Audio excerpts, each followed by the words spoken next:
Hello, everyone. Welcome to Let's Talk About Brand. I, of course, am your host, Christine Gritmon. I'm coming at you every week on the Adweek podcast network, which you can find on your podcast listener of choice, or every Friday, I bring you this video podcast on YouTube.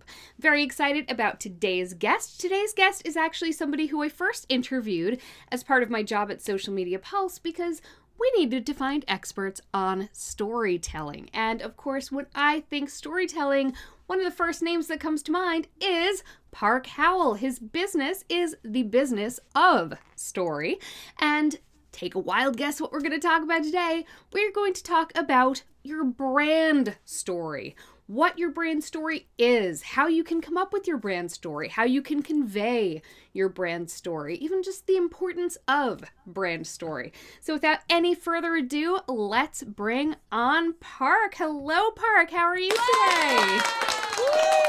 Hi, Christine. It's so great to be back here with you. And Happy New Year. Happy New Year. Yes, 2023 is going to be a great year. I've decided that my brand story is going to be changing a little bit this year, actually. Oh, maybe we can work on that on today's show. Ah, there you go. Maybe we can. And you've got a course also, which we'll talk about later. So I'll definitely have to check that out too. All right, so first let's just kick things off by talking about story. How do you define story as someone who has made story your own story? How do you define story? I'm going to take Kurt Vonnegut, the famous American author's definition of story. And he says, a man gets in a hole, a man gets out of a hole. Now, it doesn't have to be about a man, doesn't have to be about a hole, but people love that story. So that's my way of saying storytelling is about conflict and helping your audience live vicariously through a central character who is looking for a solution to a problem. And in order to find that solution, they typically have to go through hell and just keep going to get there, because that's where we have most of our learning takes place, is in those difficult times in life or in conflict. So I think that's the simplest way to really define what a story is: setup, problem, resolution. Or another way to think about the three forces of story are agreement, meaning we agree that this is the setting for the story and here's what our hero wants. But then you got complication or contradiction, but they don't have it because of this major problem in their life that you as the brand are going to help them overcome. And that is our final statement of consequence: agreement, contradiction, consequence. And that's kind of how I talk about story. Man gets in a hole, man gets out. Doesn't have to be about a man, doesn't have to be about a hole, but it's about the conflict that we all, experience in life. Now, I imagine for the most part, when you're talking about business stories, the man is the client and the whole is their pain point. But when we're talking about brand story, brand is ourselves. Are we the man? Is the customer still the man? How do we take that business storytelling sort of framework and apply it to our brand story as opposed to something we're specifically trying to sell? Or is there a difference? Maybe there isn't. That's a great question. If you are working on your own personal brand, Christine, you're obviously trying to sell something. Now, it may not be a product or a service, but it certainly is getting your audiences to buy into your way of thinking, maybe your way of doing, your vision, your mission, whatever that is. So when we are telling stories, we are typically trying to get our audience to buy into something that we are trying to sell them.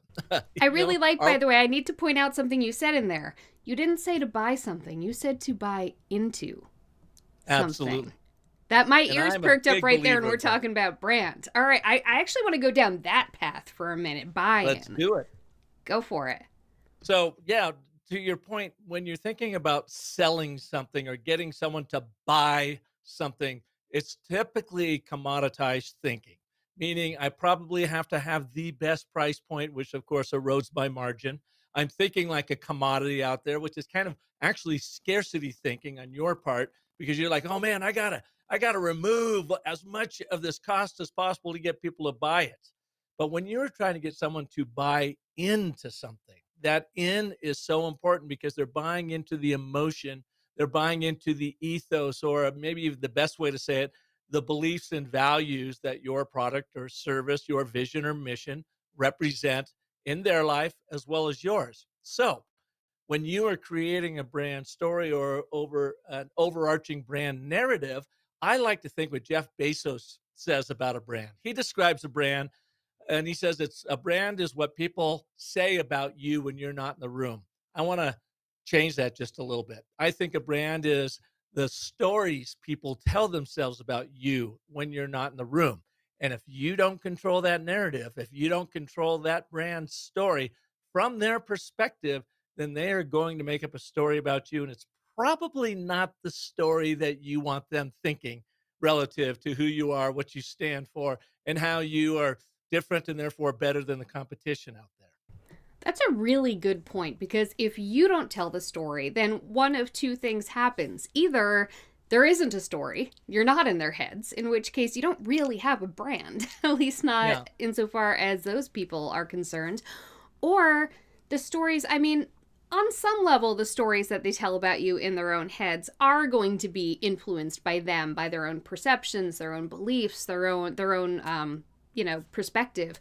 But the more that you can tell the story, the more you can sort of mitigate that a little bit. So what type of stories are we talking here? Like, how can we put a story in the head of someone who hasn't really had an experience with our brand yet?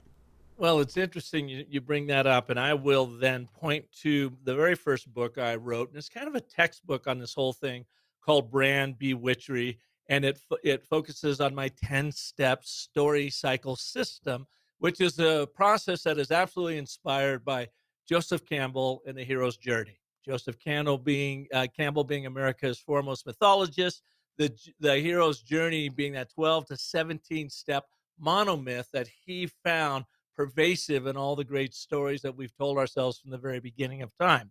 So, with the story cycle system, I look at it as an expanding spiral. Every time you tell a story, you are getting more engagement. So, that first story you tell may well be an origin story, a values driven story. Why is it you do what you do? As Simon Sinek would say, because you are in that first level. And to me, I even think of the customer funnel is kind of three acts. Act one is brand awareness. They just never even knew about you. So they're just learning about you for the very first time. What story do you tell them to set the stage? They, in essence, are in act one with your brand to get them involved. Act two then is the next revolution of the story cycle system, which expands because now you're expanding customer engagement. And this is called brand adoption. By brand adoption, I mean they are inviting you into their life one way, shape, or form. Now, maybe you're giving them a freebie through a landing page or a website or whatever, and they're test driving your brand. That to me is brand adoption because now they are actually a part of your story. And of course, your job is to make sure that then you move them up to act three, and that's a brand appreciation, meaning they are coming back for more. They're buying from you regularly. And maybe most importantly, they are now sharing your brand story and narrative with their world. So you are benefiting and growing from the most powerful form of advertising there is, and that is free word of mouth marketing. So, brand storytelling, when you follow the 10-step story cycle system, as I outline in my book, Brand Bewitchery, helps you grow that customer engagement and helps your stories scale through those that are actually experiencing your stories and now are propagating it for you. Now, I'm especially intrigued by how we take control of brand story at those beginning stages in Act 1. As a storyteller, you certainly know that it's much better to show than to tell. You don't want it to be just a whole bunch of exposition, like, here's who we are, here's everything about us, words, words, words. So how do you kind of balance that telling and showing when they're maybe kind of at the top of that funnel there? Like, they're not really part of the story yet. How do you really do it in a way that's going to draw them in as opposed to making them tune out? Well, that's a great question. And before we jump into what should be the content of those stories, I want you to think more about the story structure. And this is where my three-word framework, the and, but, therefore, or the ABT, Agile Narrative Framework, comes into play, Christine. So, what you have to first really understand from your brand position, be it your personal brand or your professional brand for your organization is, what problem do you solve and for who? Or is it whom? For whom? I want it to be a singular. I want you to identify one core audience, that audience that makes up 80% of your sales. Who are they? And what is it that they want out of life relative to your offering? But why don't they have it? That's the problem you are going to solve for. Therefore, how are you uniquely equipped to help them get it? And but therefore, ABT, a statement of agreement, statement of contradiction, statement of consequence. And Christine, the reason why that works is it works on our subconscious limbic brain, which is a Ooh. pattern seeking, cause and effect, decision making brain. And when we serve it up information, the form using the three forces of story from the ABT, is when then, as I like to say, is you hack through the noise out there and hook into the hearts of your audiences. That emotional appeal where all their real buying decisions are being made. So that's the first thing, is you have to understand who you are selling to, what is the main problem you are going to be solving for them, and then how are you there to solve it.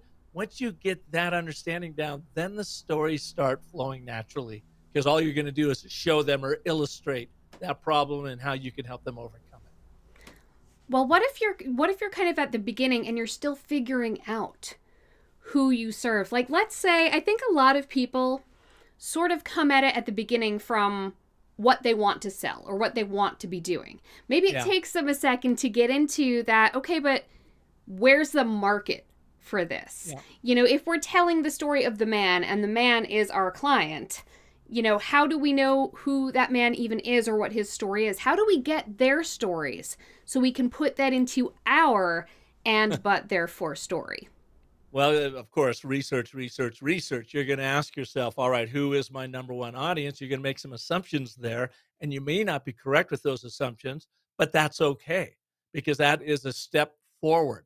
So you go and say, for instance, I want to appeal to chief marketing officers at tech companies that are growing and are between 5 million and 50 million. That's who I want to talk to. Well, then you go talk to them. So you go and interview them. What is the main problem that you and your product or service are going to help them overcome? And do they even see this as a problem? Is it really a problem in their life? Or have you just fallen in love with your solution before you really identify what problem it fixed? We all do that, by the way, Christine. You know, we get so enamored with our work. I did that with the 10-step story cycle system, because as an agency owner, I used it. I helped clients go through it. One of our clients grew by 600% using it.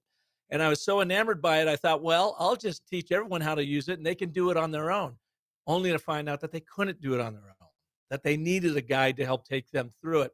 That's where then I landed on the and, but, therefore, the ABT through all of my research. And again, coming from the brand world, I've been at this for 35 plus years. I wished I had found the ABT in the third grade. I mean, it is that powerful. So I, after a couple of years of struggling, trying to sell the solution of the story cycle system, I realized that we needed to start on an even more primal basal level with the and, but, therefore, those three words. So I had to adjust. And now my business is absolutely booming because I begin there and I level people up from that to the 5 primal elements of a short story for big impact to the 10-step story cycle system. But I only learned how I wasn't being as efficient or growing as much as I could by doing it, by being out there, by trying it and failing, talking to people, and realizing then that, oh, my whole journey that I'm going to take them through has to begin with the and, but, therefore. And now I'm hired almost exclusively to teach the and, but, therefore, within a handful of them moving on to the 10-step story cycle system. That's my way of telling your viewers out there and your listeners out there that if you really think that you've got something special to offer the world, and I'm sure you do, I want you to now go and do the heavy lifting of trying to understand what is the singular problem you are solving for and for whom. And the only way you're going to find out that for whom is to go out and talk to lots of people, reveal your solution to them, get their input on it. And that is what's going to help then start refining your story and how you tell it. Now I want to get a little bit meta here.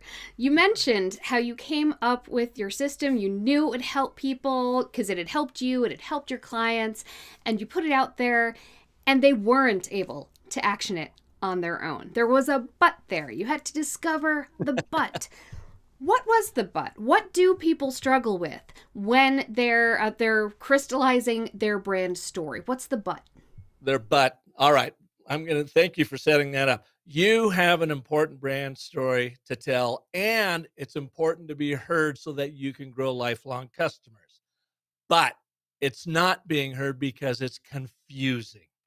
Therefore, use the story cycle system to bring clarity to your story, amplify your impact, and ultimately simplify your life. Having said that, there's an and but therefore that quickly explains how to use or why to use the 10-step story cycle system. But what I learned is it takes me, or it takes a guide for the most part, to help people through it. So the but was it was too complicated. And Christine, I found the majority of my business was not in branding. People were like, I want to use these story structures for sales, for marketing, for making my website way more powerful and engaging. I want to use it in my email writing. I want to use it across the board. So I found a very small niche of my clientele is actually interested in branding. A much, much, much larger world for me are these sales leaders, these marketing leaders, these business leaders that want to do a better job of communicating and connecting. So that's where I went with this major pivot from being focused solely on branding to showing regular folks out there that aren't in the branding world how to use these frameworks to help their stories and their messages land right the first time in the most persuasive and influential way they can. Now, to your point, the but often tends to be that we make it too complicated. You know, we're telling a story that is garbled, that is unclear. It maybe doesn't have that one central character that people can see themselves in. But, I mean, a lot of times when people are getting started, they fear that. They fear that niching down. They fear telling only one story to one person because they feel like they're kind of hedging their bets by telling a few stories to a few people, which of course makes all of them weaker. So how can someone who's maybe suffering from that, saying, well, I could serve this person or this person or this person by doing that or that or that, how can they figure out which one to really go in on if they're suffering from that indecision? Well, the first book I'd have them read, Christine, is The One Thing. I don't know if you've ever read that, but it's just a fabulous book that is about productivity, but it really underscores this thing about what do you stand for? What's the one thing that really makes you stand out? So I use the and but therefore all of the time to help me and my customers get totally focused in who they're talking to. So I'll begin and I'll say, Christine, in fact, why don't we try this real quick? Can we try this on you? Let's do it. Because you said you're redoing your brand story, right? Yeah, I'm definitely at a pivot point in 2023. So let's do this. Bring it on. Give us a backstory. What is your brand about? How did it get started? Why did you start it? Give us your origin story for where you are now. All right, it has had a lot of evolution. My personal brand really started when I was a journalist. I was a local journalist, and I just wanted to get people's stories out there. I knew there were people in our community doing great things. There were awesome new businesses, and I just wanted to shine a big shiny light on this awesome stuff other people were doing, and they didn't know how to shine that light on themselves. I realized over time that I tend to attract that light. People tended to pay attention to what I was doing. I developed a following on social media, so that made me that much more inclined towards saying, let me leverage this instead of fighting it. Let me leverage it to redirect that light. Like, hey, you're looking at me. Well, let me show you this awesome thing. So that worked as a journalist. After a time, people started realizing that I had a knack for social media. I had a knack for personal branding, which I did not know was personal branding at that time. Got promoted to a position helping my colleagues in the newsroom do that. Eventually, I left and started Gritmon Inc.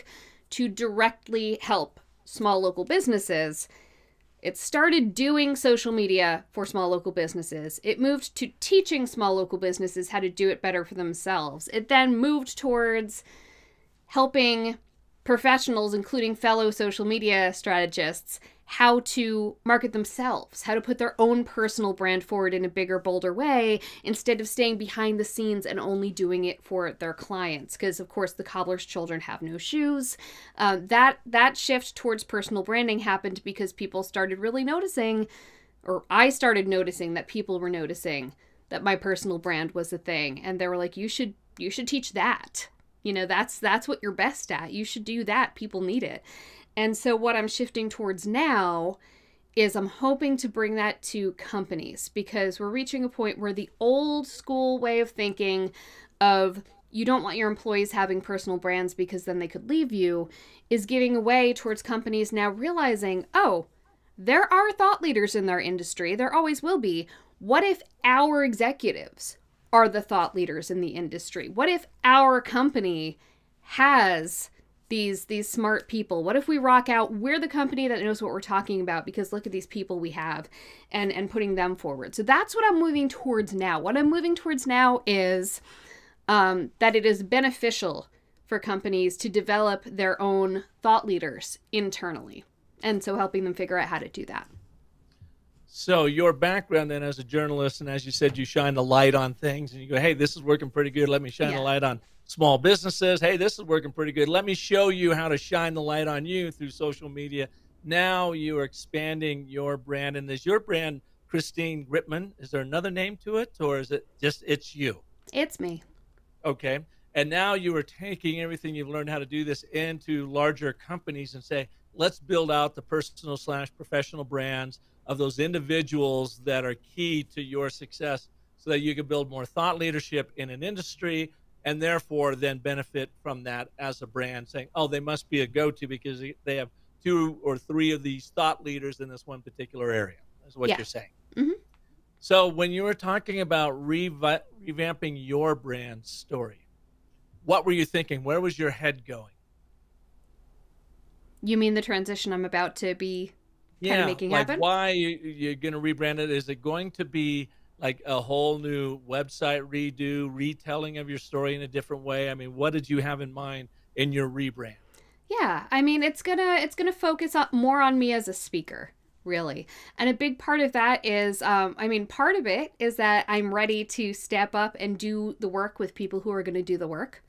Because a lot of times I've had a lot of experiences where people have hired me and then not done what I've taught them to do. And it's very discouraging for everyone because they paid money they didn't necessarily really have and then didn't get the full value out of it. So I'm looking forward to kind of seeing it actually work on a bigger scale. But another part of it is that I do have a full-time job. I'm the senior editor of Social Media Pulse. And so I wanted to be able to do something with my own brand and my own work that I could do in less time as well. Instead of working with clients one-on-one on a very regular basis in a way that was kind of limited in scalability, this will allow me to put fewer hours to doing something that's actually going to have more impact. Okay.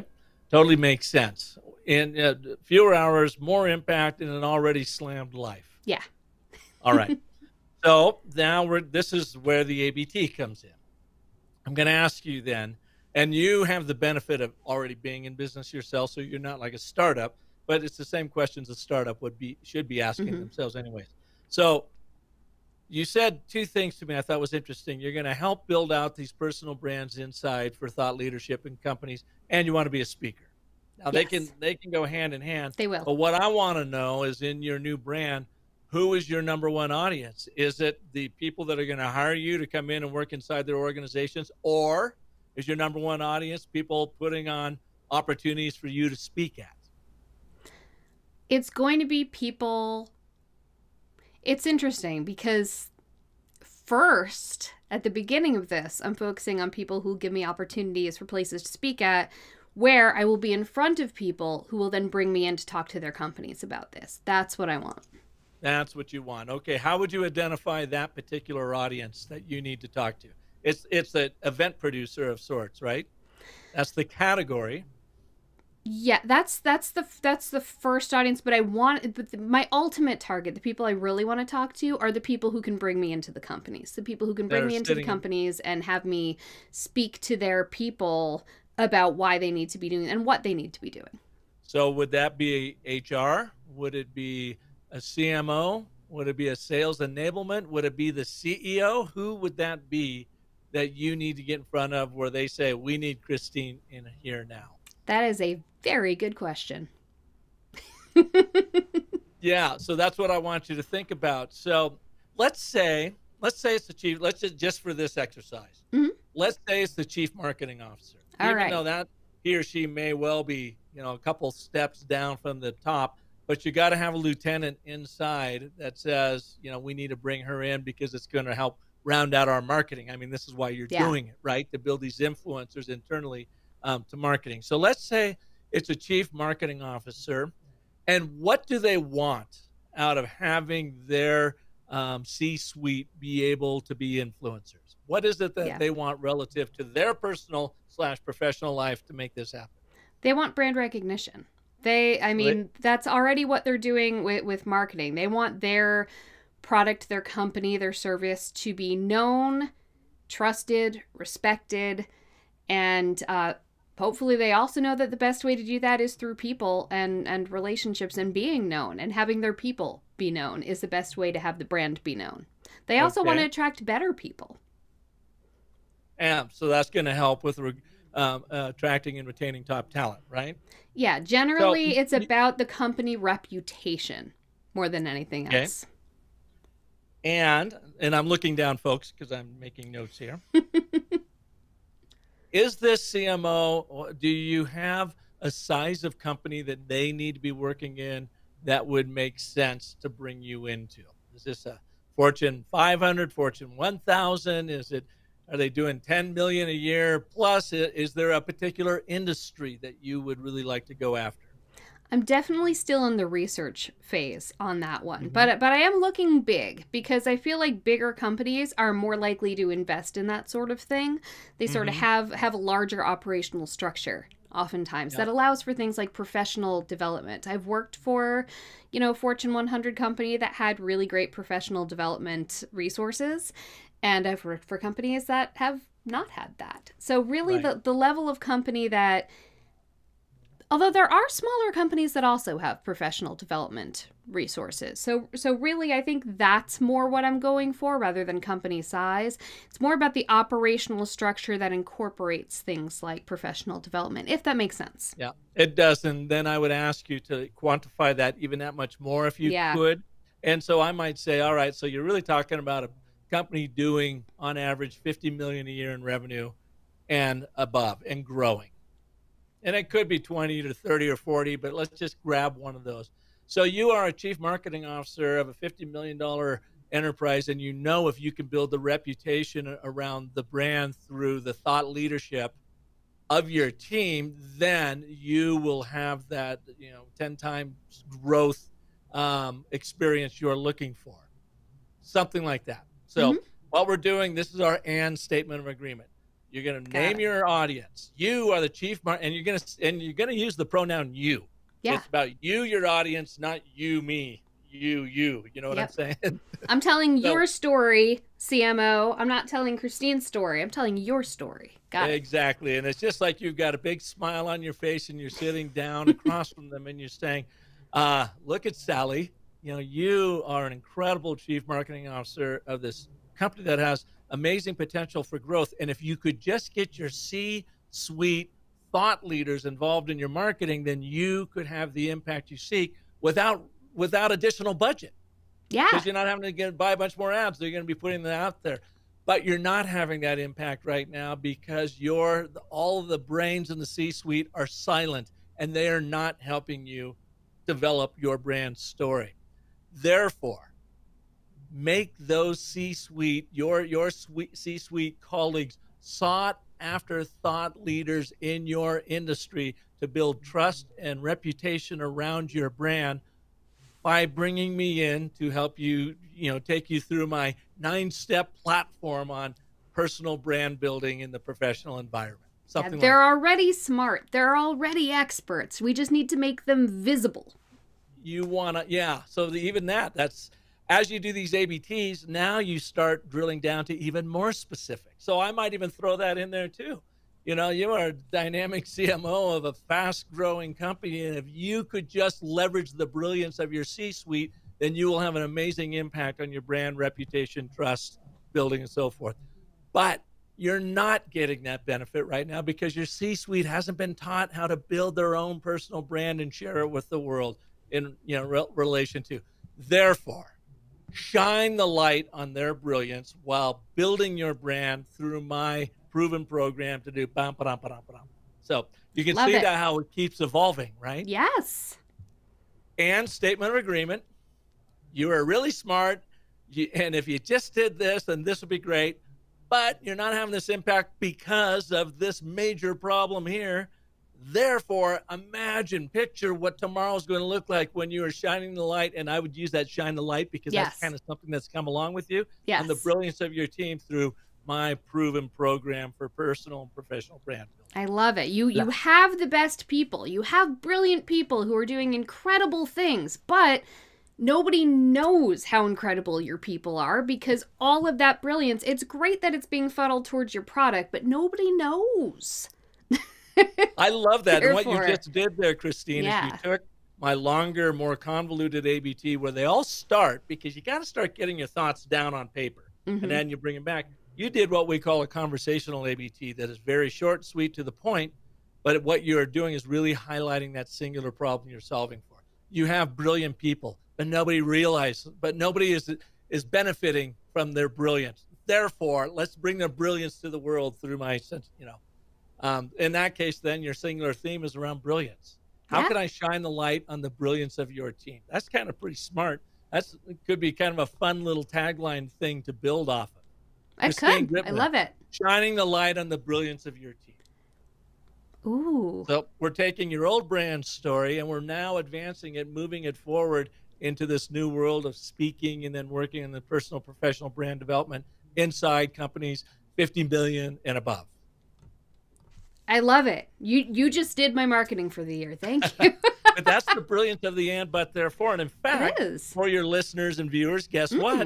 Ooh, I've got a new book that came out just a few months ago with my good buddy, Dr. Randy Olson, who is the guy that taught me about the and, but, therefore. I learned it from Randy in 2013. He is a Harvard PhD evolutionary biologist turned USC school grad filmmaker, and he's written 7 different books teaching scientists how to use the and, but, therefore, and storytelling to communicate their big ideas. In the last decade, I've been working with Randy to continue to perfect the ABT, and I've translated everything he's learned into the business world. And so now I get the benefit of working with companies like Walmart Canada. We are training thousands of their people on story through the and, but, therefore, the 5 primal elements. The Home Depot, Intel, Dell. I mean, I just have been having a blast with this. And it's great today, Christine, to be here with you to work on your brand story, because I still do some of that stuff on the side, helping people just like you or companies really dial in what is that brand narrative and how do we tell it. Another bit of my business, too, is someone that already has a really solid brand story. I didn't help them with it. They show up with it. They said, we've got our ducks in a row. We just don't know how to tell it. What do we do next, Park? And so then I take them through again, the ABT, the 5 primal elements of a short story for big impact, and the 10-step story cycle system for long form communications in this case, not necessarily revising their brand narrative, but now how do you tell it in white papers and blog posts, in podcasts, in sales presentations. And that's really where, my life has taken me from the branding world into now the overall business storytelling world, using all of those talents and skills I've developed over the last 3 decades in branding. I love that you happened to mention Walmart because that's part of the grain of what I'm moving towards now, because I've also done presentations for Walmart. I got on Zoom with thousands of their employees all over the United States to talk about how to shine a light on their people, how to use their social media to shine a light on their people and their communities, which has been a big focus for them. We could have a whole other show about Walmart, my goodness. Yeah. But I love that. Just had to say that. That's synergy right there. All right, so this has been an incredible conversation. My goodness, and I got a consultation out of it. That's fantastic. So tell the good folks at home where they can find you, why they should find you, and what they will find there. Well, hopefully the why came out of this interview with Christine, and thank you again for having me here. If you're interested in learning more about the and, but, therefore, the ABT, and how you can use it to develop your brand story and your brand narrative, go to businessofstory.com/ABT. And in there, you'll see the different programs that I offer that teaches you and trains you how to do that. In fact, I've got an online course. It's 1 hour, 3 20-minute modules by me, video modules, walking you through the ABT. And now, since Christine was so nice to have me on your show, I am going to offer it to you with a 30% discount. So you just can't help but benefit from the investment you're going to make, because you can use this ABT in all of your communications, and especially building your brand story. So what I want you to do is, in this case, go to businessofstory.com/LTAB. Let's talk about brands. businessofstory.com/LTAB.